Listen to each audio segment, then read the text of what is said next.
Hello everybody, my name is Maximilian Hils. I'm a PhD student at the University of Innsbruck in Austria, and today I'm presenting joint work with my advisor Rainer Böhme.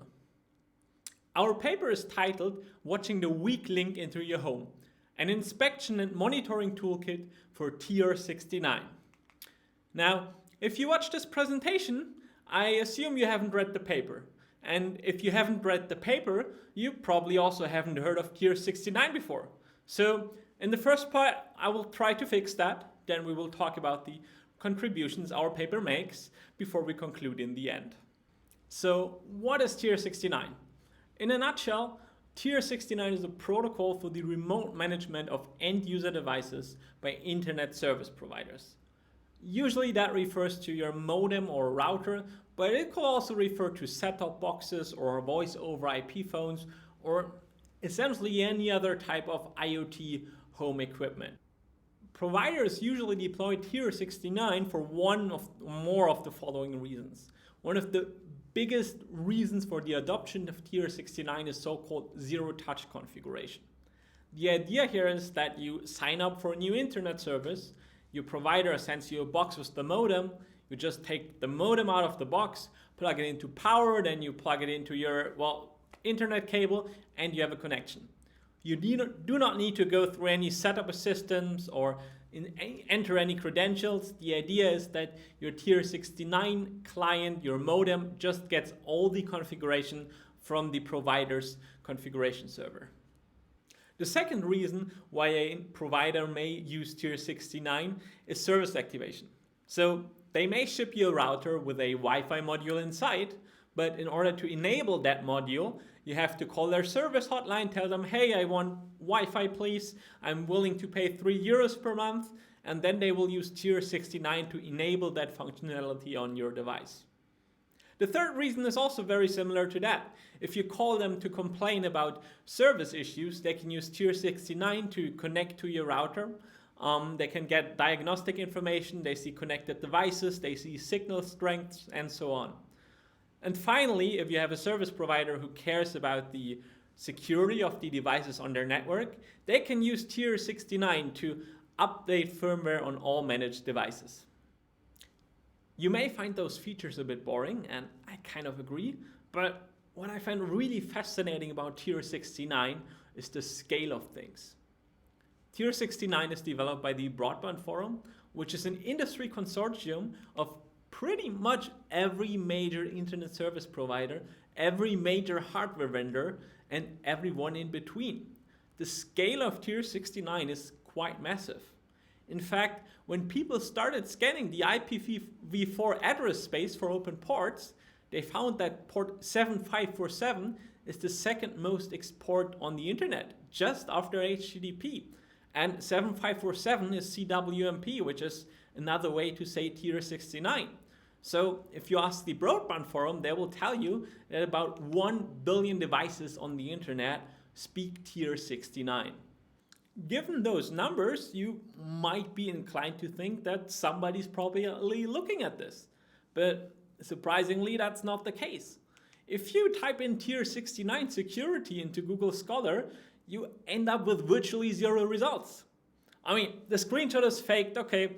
You do get some results on TR-069 in general, but there's nothing on the security of it. If we go beyond academia, there is a bit. In particular, Shahar Tal did a very, very excellent DEF CON talk a couple of years ago where they took over TR-069 configuration servers and the associated devices. If you do like Pownage talks, check this out on YouTube. It's an excellent resource. But other than Shahar's talk, there is not really much on TR-069 security out there. So we think one of the main reasons for this is a lack of visibility. Turns out it's actually not really easy to figure out what's going on in this ecosystem. To take a bit of a systematic look, one of the first things we did is we downloaded firmware update images for routers, modems, and set-top boxes from the internet, and we searched those firmware update images for clues of TR-069. And it turns out you actually do find quite a few of TR-069 configurations in those images. In total, we found TR-069 configurations from 60 different providers in those update images. And that includes most major service providers from Europe. Of those 60 providers, we find that 38 of them are just using hard-coded credentials, and we will get into this later again. We also find that 31 of those providers do use TLS, but of those using TLS, only 16 actually validate the server certificate. So this should give you an indication that the area we are looking at is actually one where people don't look as much, and there's still a lot of security deficit. There are some providers, especially like the more bigger players, which take TR-069 security a bit more seriously. So we did find 2 providers that at least implemented certificate pinning, and we found 2 providers using client certificates. Although in both cases, the certificate was included in the firmware update image, so it's a shared certificate for all devices. In total, what we saw in those images is that TR-069 adoption is rising and rising, looking at older and newer images, but the security is probably not to the standard we would like to see today. Another contribution we make in the paper is that we discuss a bit how you can easily intercept TR-069. Usually intercepting TR-069 is not much fun because you're dealing with coax cable or fiber cables, and doing man-in-the-middle attacks in those scenarios is not very easy. We do propose 2 methods that we think work much better. The first one is, well, we reconfigure devices, and there are interesting tricks where you can use TR-64, kind of related protocol, or where you can use DHCP options to reconfigure devices and then essentially, well, deploy a reverse proxy to see all communication. The second approach we propose leads over to our next and second contribution in the paper. In the first part of our paper, we extracted those 60 TR-069 configurations from different service providers. And having those configurations, we of course wanted a more scalable way to, well, see what different providers are doing. To accomplish that, we built a Honeyclient, an emulated TR-069 client. The idea with our Honeyclient is that it is essentially an emulated TR-069 device. You can emulate arbitrary devices, and you can emulate arbitrary device states. So, for example, you can emulate a device that is just new and wants to be provisioned and see what kind of credentials it is getting that way. There are 2 ways to use our TR-069 Honeyclient. The first one is you can use it interactively, like use this command above, which essentially gives you a read-eval-print loop to interact with service providers and see what their configuration servers are doing. The second one is we also provide a Python scripting interface, and you can use that one to, well, essentially analyze providers on a larger scale. And you will see in the third part what we did use that for. In both cases, you see there are basic auth credentials here, and there are basic auth credentials here. So that leads over to the questions, how is TR-069 authentication working? And that is, I think, one of the really more interesting parts of the protocol. So how do TR-069 servers identify clients? If you recall from the beginning, I said one of the major use cases for TR-069 is zero-touch configuration. So they ship you a router, it just connects and gets the right TR-069 data. But for that to happen, your provider somehow has to identify your device. In practice, we found that there are essentially 6 ways to identify TR-069 clients. And the problem is that some of those ways aren't very good. Ideally, and this is what the spec tells you, you should use unique credentials per device. But when we scraped those TR-069 configurations in the first part, we actually found that in one of those first columns, well, 38 of our 60 providers just used hard-coded credentials. The other ways to identify clients aren't very good. If you go by a IP address, that allows everyone on your local network to get your TR-069 configuration. And your TR-069 configuration includes stuff like voice over IP credentials. So essentially everyone on your network can phone to the Bermudas and, well, call expensive payphone numbers. If you use serial numbers or MAC addresses, this is also not really secret information you should use for authentication. There are a lot of problems. You could implement it securely without unique credentials if you have some custom authentication steps. There are some providers doing that where they send you additional SMSs as a second factor when you set up your device, but nothing is very much specified, and we think it's a can of worms, and problems in TR-069 provisioning will keep on giving in the future because there's not much guidance for providers, and custom implementations we think continue to have problems. The other use case for our Honeyclient is the more offensive one, where we look at configuration servers and see if they have any security issues. This is the area where Shahar Tal published that excellent DEF CON talk I linked to earlier. If you're interested more in that, then watch his talk. What we did in our paper, we wrote some black box testing scripts for TR-069 servers. And those scripts we then did not run against public infrastructure, but against open source TR-069 servers. There are two noteworthy open source implementations. The first one is Genie ACS, the second one is OpenACS. We look at both in the paper, but I will focus on Genie ACS here because OpenACS is pretty much dead at this point, unfortunately. For Genie ACS, the first thing we found that it really only supports device identification by serial numbers. So authentication is more or less broken by default. And we also found that, it is very happily doing XML entity expansion, and you have immediate local file disclosure in all commands. We reported those vulnerabilities responsibly to the developers, and the most recent version of Genie ACS has fixed the local file disclosure and now also supports other types of authentication.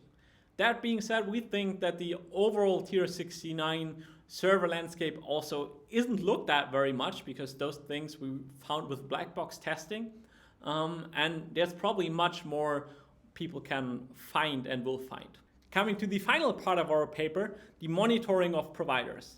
So the idea here was that we did not only want to look at our local ISPs, but we wanted to take a look at more ISPs across Europe. The problem with that idea was, that most ISPs at least had enough security awareness to shield their configuration servers off the public internet. And that meant, from our location, we could not talk to their configuration servers. The solution we came up with is we recruited all our nerdy friends around Europe. And for each of them, we sent them one of those small routers, which we repurposed as a sensor. Essentially, it's just a small 30 € OpenWRT device. And we asked them all to please plug those little sensors into their home networks. And having this sensor network, that allowed us to then talk to those ISPs and the configuration servers. We only had a small sample set of 10 providers. The reason for that being that setting up those devices is kind of a laborious process. You have to get the device to them and so on, but depending on the provider, they may not use hard-coded credentials, and then essentially setting up the device amounts to manual reverse engineering in each instance, which is rather painful. In our data set, what we have is 10 of the, I would say, major ISPs in Europe. The second problem we had with this measurement was the privacy of our subjects. So in this regard, we were very fortunate because all our nerdy friends were pretty nerdy and they understand internet protocols a bit. So what we did was on all those sensors, we deployed a custom version of Midden proxy. And in that version, they could go to the web interface and view the TR-069 traffic actually occurring on their sensor. Only if they were comfortable with what they're seeing and sharing what they were seeing, they could toggle a small hardware flip on the device. And if they do that, we get remote access to the sensor and download the data. That approach doesn't scale to less technical users, but worked very well in our case and gave everybody a bit of peace of mind. In terms of privacy engineering, I have to say that was a really interesting project to work on. In terms of actual results we got from that, I'm sorry to say, but there was not much. we did see, well, the common maintenance traffic of providers, but in our data set, we did not have any misuse or, well, privacy violations by providers. So that is a positive result that everyone in our data set behaved, but overall, well, the effort we put into that study didn't really pan out in exciting news, so to speak. Before we get to the conclusion, there are a few other things I would briefly like to mention. So the first one is, if you are interested in how the low-level protocol works like, well, the short story it's well, XML over a weird HTTP semantics. If you are into that stuff, please read the paper. We described that quite a bit in the first section, but I'm not giving an overview here. The other part is, if you want to play around with TR-069, we built a small test environment out of Docker containers, having configuration servers and clients you can just play around that with. It's also in the repository. We're linking in the video description. Feel free to take a look there. Wrapping this presentation up, let's talk a bit about the results.